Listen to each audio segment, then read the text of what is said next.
very clear to me. It seems that in your younger days you did not have much of a belief in God or in any religion. So you picked up this book and then you started to read it. What brought you nearer to the point that God does exist? Or was that something that you obtained gradually by reading a lot of literature? Or was it by a certain event or turning point in your life? Yeah, I mean, I didn't dismiss God. Yeah. It's just I didn't feel the need to be righteous. I was young. You know, like today you see so many youngsters. I enjoyed life. So obviously following religion to me was restrictive. I didn't want those restrictions. I wanted to be free, do whatever I wanted. So there was no part for God in my life at that time. So it wasn't a question of saying no, there isn't a God. I didn't dismiss that there was a God. I believed there was a God. I just didn't feel the need to follow what God wanted. I wanted the freedom to be enjoying life as youngsters do. This brings me to another question. A lot of youth will be watching this program, and in today's society, youth are increasingly being drawn towards all the material trappings out there in the world. Yet you were someone who did not have any religion, who did not have any faith as such, and yet you turned your back on all these things and went in the opposite direction, and then became an Ahmadi Muslim. So I was wondering if you could just again shed some light on what the thinking was, or what the processes were in moving away from one life to another, towards another. I mean, obviously this was over, like I said, a period of time. It wasn't a direction that I was aware I was taking.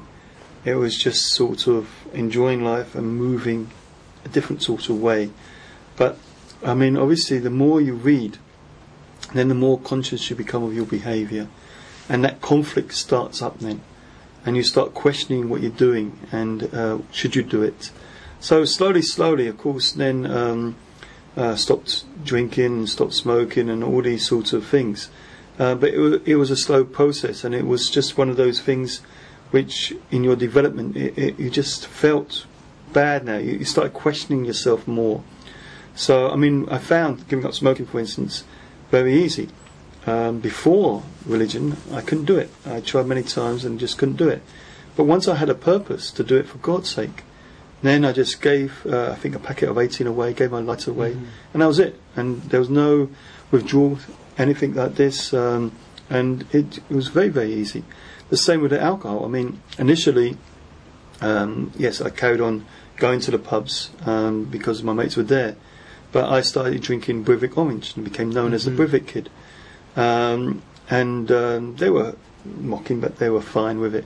But you know, when you're all drunk, that's one thing. But when you are sober and your friends are drunk, you start thinking, well, you know, you're not enjoying it, you know. And so your lifestyle starts changing, and it's not something you're aware of, but you start viewing things differently and understanding things differently. And like I say, you had this conflict within yourself all the time, that, you know, why you do that, you know, God's not pleased with you, should you do it, and so on and so forth. So I mean, the girlfriend was a big conflict. Once I started going into religion, this was a big issue for me, and maybe why we broke up, because I moved away. You know, I had this conflict all the time that I shouldn't be meeting her, I shouldn't be doing this. My religion tells me one thing, I'm doing another thing, and obviously these sorts of things are there, and they build up and build up, and it depends how you take it. Fortunately for me, I turned to God. I could have easily rejected it and gone and carried on in that way. So I feel sorry for the youth today. I understand, and this is why I try to help the youth a lot, because in this society they're living in, it's very, very difficult. There are so many pressures on them, and now it's also changed a lot. In the olden days, it used to be the English people used to do these sort of things.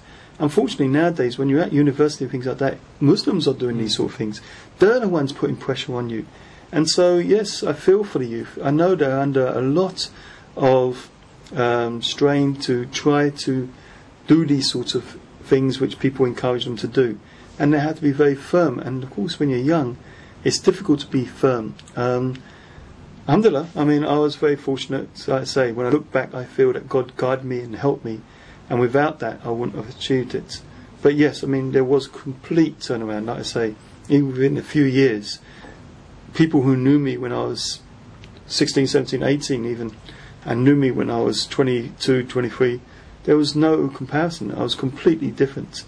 So that was fortunately because I took the religion and helped. But that's the thing, you see, people like yourself, you're born into the faith, and so you don't really question your faith. It's there, what you see, what you hear, that's your faith. Now, if you don't question, you will never get that strength, that inner strength that you need. For someone like myself, obviously to become a Muslim, I constantly questioned, and so that gave me the strength. This is why I often say to the youngsters to question. Alhamdulillah, Islam's got all the answers. So don't be afraid to question, because if you question, that makes you stronger. And you don't just follow, you're not a Muslim just because your parents were Muslim. You're a Muslim because you question it. You really believe this yourself. So if the youngsters do that, inshallah, that will safeguard them. But if they just rely on that the parents were Muslims, then there's a lot of dangers, and this is why we see some of the youth are moving away. It's, there's a lot of pressure on them. I do feel for them. Now, another turning point came in your life, which is when you decided to become a missionary. How did that happen, and what inspired you to take on that course? Alhamdulillah, I mean, this again, when you look back, you see how Allah helps you so many ways. As I said, when I went to the mosque finally, I had already got Allah firmly in front of everything else. And so now with the access of Muslims or books or the mosque, I progressed very quickly. So I used to go to the Southall Mosque, and when I went to the Southall Mosque, there was one person there who sadly passed away now, Mr. Hamid from Slough. He used to be there, and we used to go afterwards to the Kaf, and he would talk about the Jalsa Salana. And it was very interesting. I enjoyed listening to it. He keeps saying, you must go. And I said, look, I've just been to Canada, I've just been to Tunisia before that, I can't afford to go again on holiday. And he's saying, but I enjoyed listening about the Jalsa. What happened was that, as I said, my father passed away, and surprisingly there was a work pension which no one knew about. So suddenly the solicitor came and gave us some money. He said, this is your money. No one was expecting it. And I thought, oh, that's a shame. If this had come earlier, I'd have gone to the Jalsa in Pakistan. So because a lot of the people there was working for British Airways, they said, listen, no problem, if you want to go, we'll get you a ticket. I said, okay, if you can get me a ticket, I'll go.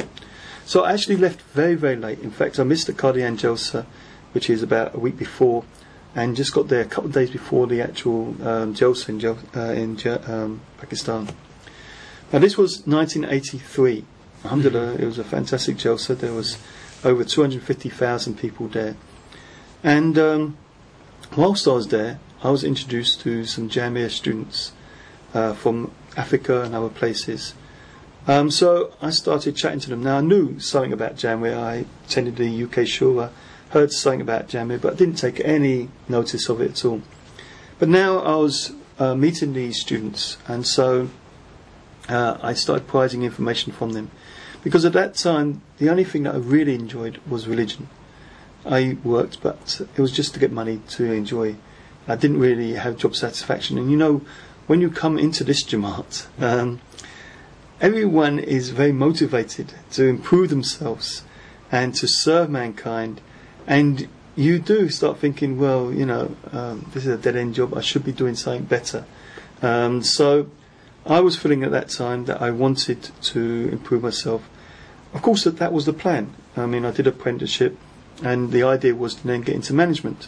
But to come from the shop floor onto management is not an easy thing. So now I was thinking, how can I serve mankind? So I was thinking about changing my job, and obviously I wasn't married at that time, but hoping sometime in the future to get married and so on and so forth. So now, hearing about Jamia and about serving one's life, this really took a hold of me, and I started prizing more and more information. And I think the clincher was when I spoke to Nasser Ward.